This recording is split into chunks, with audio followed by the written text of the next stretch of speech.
Over the past few weeks, the argument over gun control has raged, and among those demanding stricter gun laws is CNN host Piers Morgan. There's one particular stat that Morgan has been citing for weeks. In our commitment to balanced news, Ben investigates the truth behind it in Reality Check.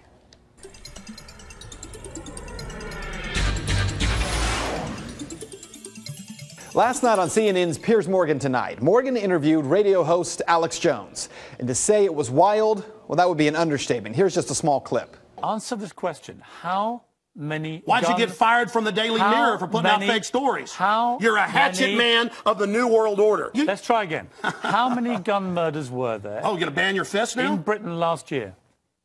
How many chimpanzees can dance on the head of a pin? I already went over those statistics. Do you know the answer? No, I don't. You said hundreds. It's very low. You said hundreds. Yes. It's actually 35. Well, the point is you can... Against 11,000. As I said, it was wild, and it got even more wild than that. But we wanted to take a look at some of that exchange because the stat that Piers Morgan was continuing to cite, one that Great Britain, which banned guns about 15 years ago, had only 35 gun-related murders in 2011 compared to the United States, which had 11,000. Let's start there, because that number is not correct. According to FBI crime stats for 2011, there were 12,664 homicides in the U.S.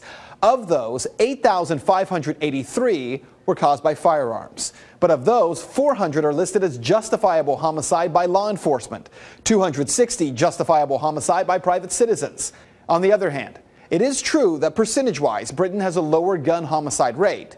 With a population of 62.6 million, Great Britain saw 59 gun-related homicides for 2011. Still not the 35 Piers Morgan keeps citing. But that shouldn't be surprising that the gun homicide rate in a country that bans guns would be lower than in a country where guns are not banned.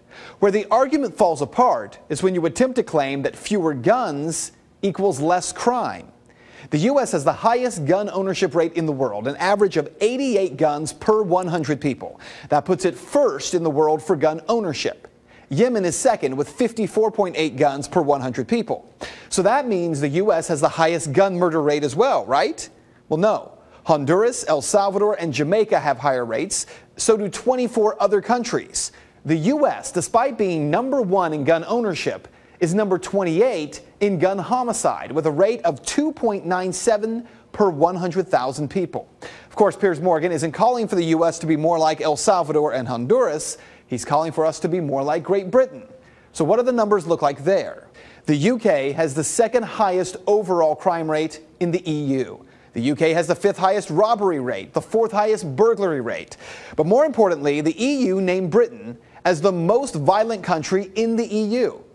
In the UK, there are 2,034 violent crimes per 100,000 people. That puts it way ahead of even South Africa, with a rate of 1,609 per 100,000.